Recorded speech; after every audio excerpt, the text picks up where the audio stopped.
All right, guys, it's Brandon. So we just turned the amperage down again. I've been toggling around between the high 80s and the low 100s, like 105 or 103 tops. But, okay, so we are on the top cell, we are at 3678. And according to Clark on Temptress, who's a wealth of knowledge, and I really appreciate the guy, he's on a sailboat and he does reviews of these batteries, and he's the one who taught us about this this balancing procedure using this equipment here to do this. And I'm going to get into that in this episode. According to him, the 3.683 value is where the BMS in the battery will shut off the connection. And when I woke up from another nap a little bit ago, this thing's been like taking care of like a newborn baby, because you got to keep, I'll explain in a second, but I was toggling between 3.679 and 3.82. And it was bing, bing, bing, bing, bing, bing, bouncing back and forth. And I'd had it set at 102 or 103. So that was gonna take me over the limit, and it had been set there since about dinner time, and it's currently 12 at night, okay? So for about 6 hours, it was set there, and it didn't have far to go. It was in the, 666 was the 3 decimals, was where it was when I did that. And so I knew I had a little ways to go, and I took a nap and woke up and I was right there at the limit. So been very fortunate, haven't had it shut off yet. It's not the end of the world if it does. You just draw some energy out of it using like a fan or something, plug it in to the battery and use some energy.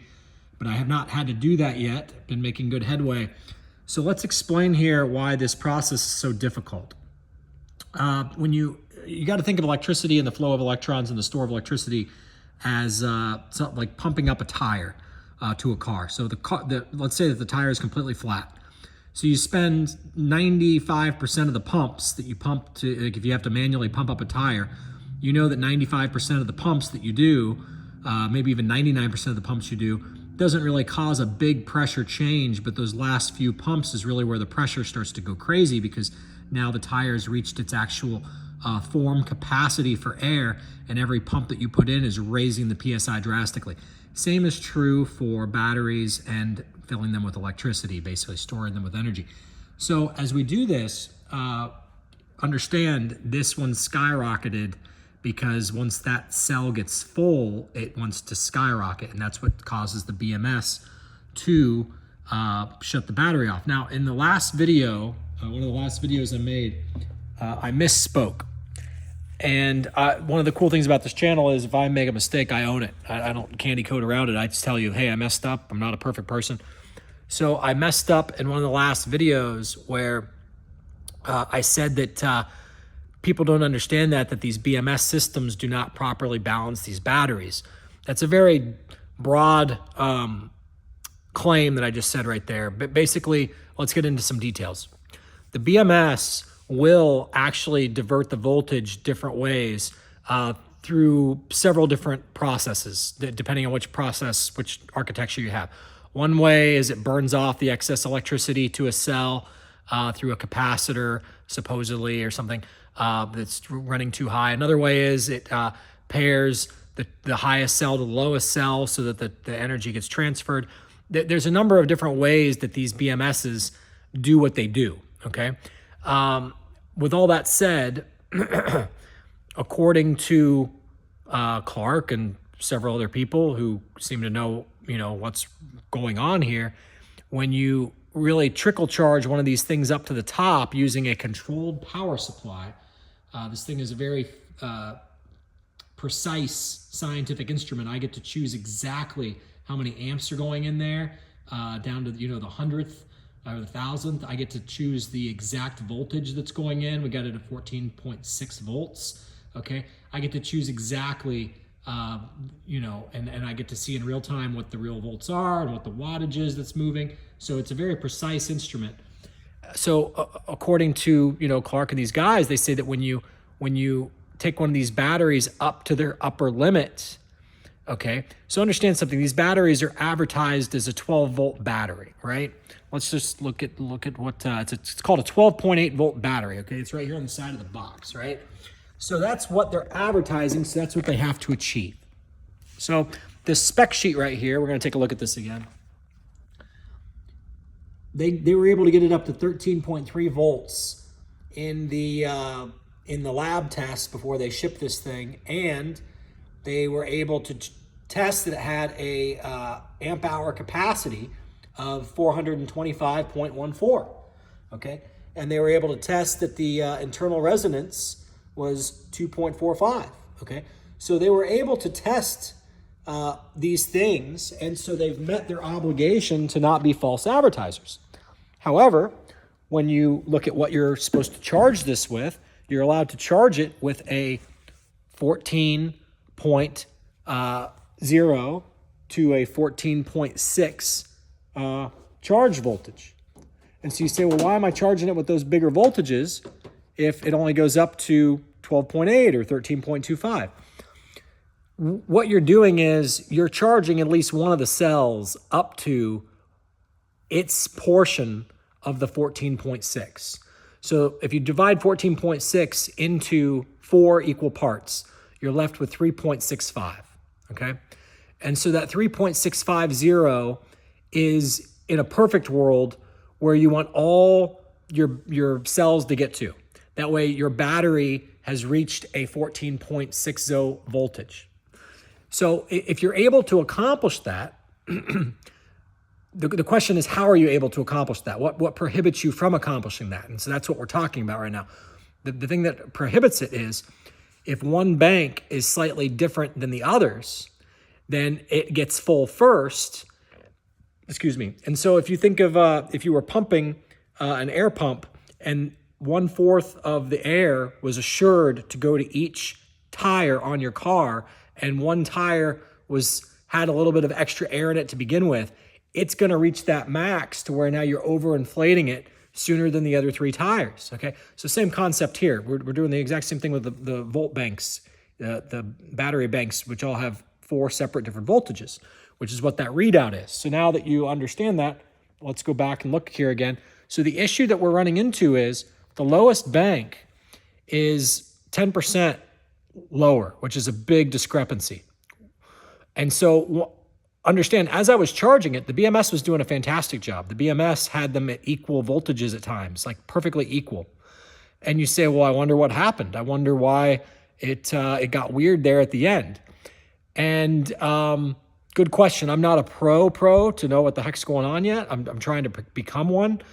It's like I've never had a golf lesson in my life, and now I'm getting lessons from like Tiger Woods and so on and so forth. So that's how I do things. I find the people who really know their shit, and those are the ones who I chat with, okay? So here's the main screen. Notice we're up to 14.06, 14.07. It's toggling between those 2 numbers, okay? So that main screen there, it also shows that there's 0 amps flowing in. Now I'm going to talk more about that later because I have a theory of possibility that maybe, well, I'll just go ahead and say it now. There's a potential possibility that if the BMS doesn't detect the amperage coming in, because the amperage coming in is so minute, maybe the BMS stops actively trying to balance the cells. And so that would also explain, if that's the case, that would also explain why we have this 10% discrepancy, is because I turned the amperage down. And so here you can see we're at 3.681, 3.678. So that's better than where we were before. Before we were toggling between 679 and 682, which according to Clark, 683 was where it said, I'm off, okay, I'm shutting down. So I'm gonna let it sit here at this lower value now. And frankly, I think 0.93 is probably, 0.093 is probably gonna be a good spot, like 0.094, 0.093. However, I'm going to try to gain a little bit more cushion here downward before I go ahead and put it back to 0.093 or 0.094, okay? So if I go through some images here, what I've been doing is, like I said, this thing's been like taking care of a newborn baby, trying to get this all right. What I've been doing is I've been taking pictures, that way for my own recollection of where we were. Okay. So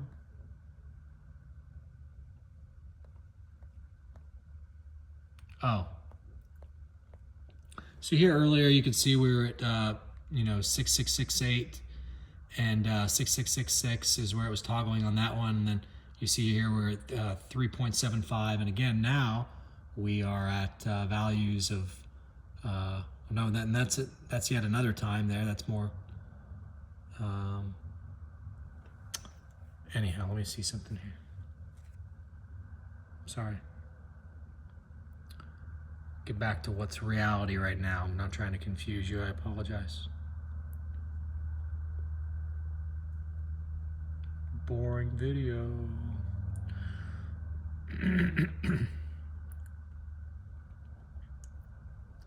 Okay, so again, 3678, which is toggling up to 3681 and 3.387. So this 3.387, that's what we're trying to get to come up, and it's not wanting to, okay? Because what we're doing now is we're having to be very cautious with this one, and you gotta understand these batteries, they're not like lead. So I promised that I would explain that in this video, so let's explain it. Lead is very non-sensitive in the regard that you can add charge to it, voltage and amperage, and if you overcharge it, it's just going to sit there and kind of boil off, so to speak. It's going to evaporate off, right? And then you just add some more water to it and you're good to go, right? So that's lead. It's not the end of the world if you overcharge it. The issue is if you overcharge it, you can create damage to it very quickly, and that's why the BMS is so protective, to where the BMS says, nope, 6.83, according to Clark, which I'm taking his word for it that he's correct, and I don't want to test it to find out. I'm trying to stay below it to save time. 3.683, I should say, volts, that's the limit. If you exceed that, we're shutting the whole thing down, because we're not going to risk destroying this battery, because VoltGo puts a 4-year warranty on these batteries, which is great. So by conducting this test, one, you're verifying that does this battery indeed achieve what they'd had it do in the lab? Yeah, so far, you could just use a regular charger to figure that out. 2, how far off is the battery?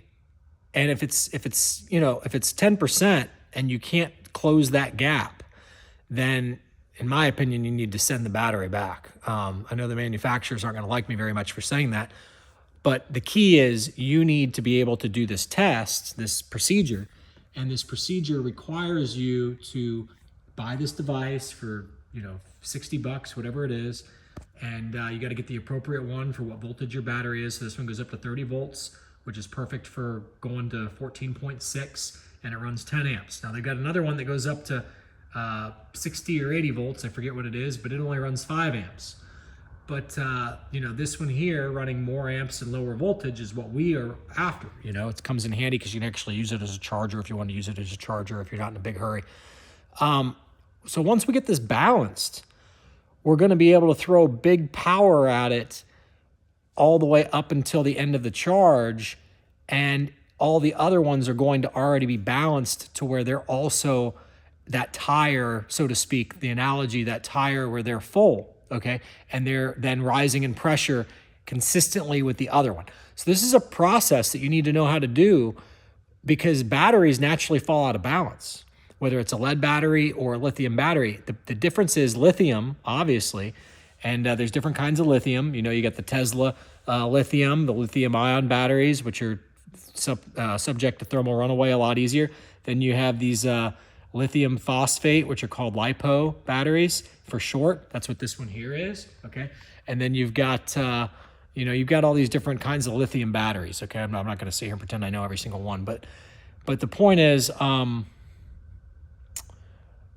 this is a process. Like I said, it's like taking care of a newborn baby, because you're trying to prevent this from going over. So this has messed up my sleep schedule, and there's several different things that could cause a battery to be bad also. Maybe it got dropped in shipping a bunch. We see how the people handle our bags at the airlines. We see how they handle, FedEx, UPS, all these different things.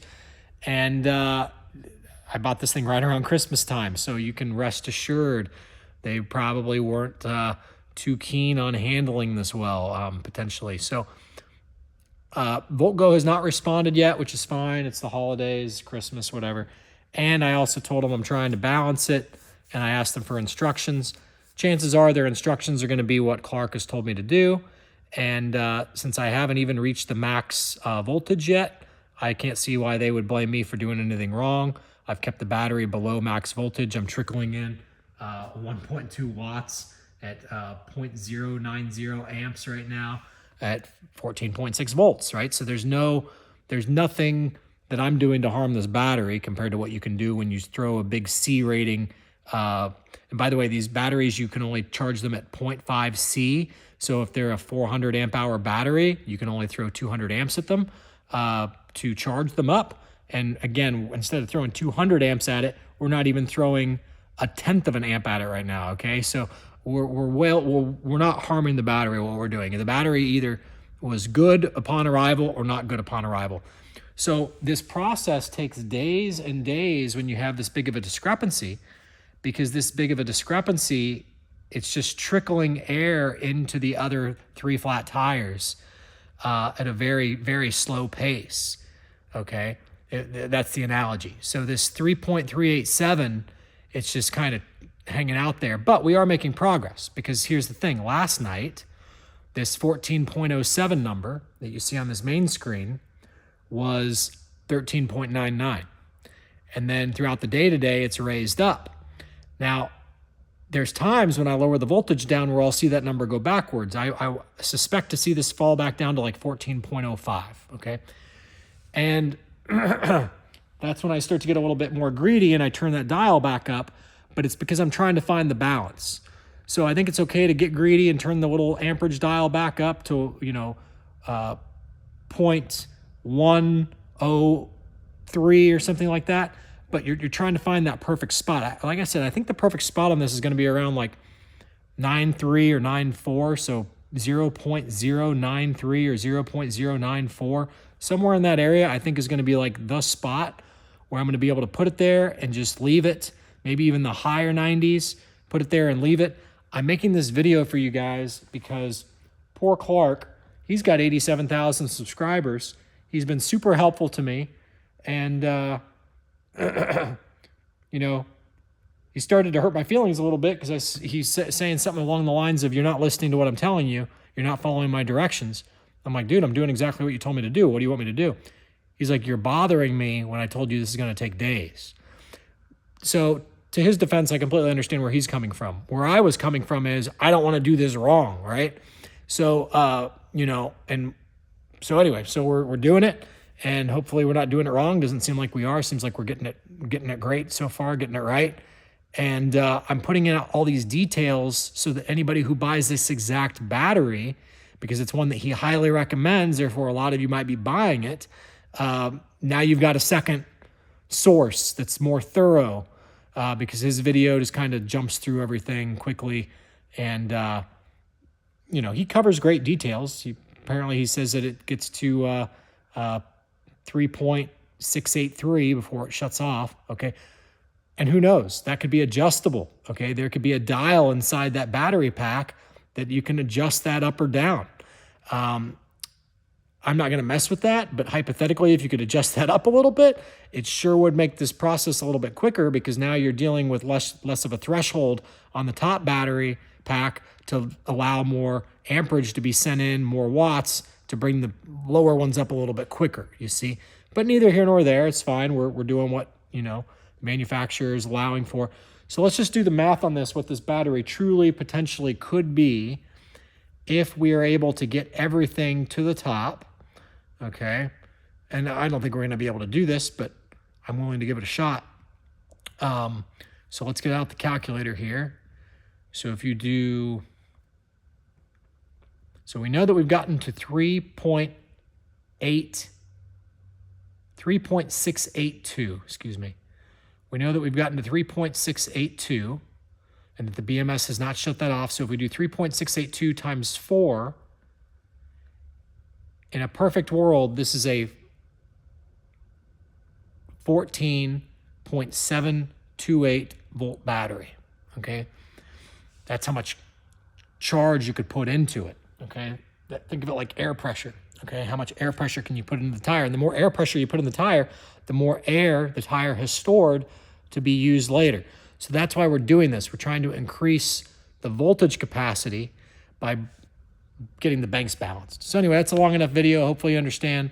My next video is going to be about Vette stock and SMCI and why technically the news that just came out about Vette is a big deal, in my opinion. I think that we're reaching that point where over the holiday break, maybe Bitcoin takes off, but I feel like Vette is definitely going to start to take off. I wouldn't be surprised if January 2nd, when the markets open back up, if Vette's up. It could be down, don't get me wrong. That's what the trend is. That's what everybody thinks it's doing, is it's going to continue down now. It's in a downtrend. To be able to call the reversal and when that reversal is extremely important, especially if you're playing options. You can make a whole lot of money. So that's why this is not financial advice. Do your own due diligence. I'm just a guy with an opinion. I don't know what the fuck I'm talking about at the end of the day. I don't have a crystal ball. You do you. I'm just making conversation. That's what the next video is going to be about. See ya.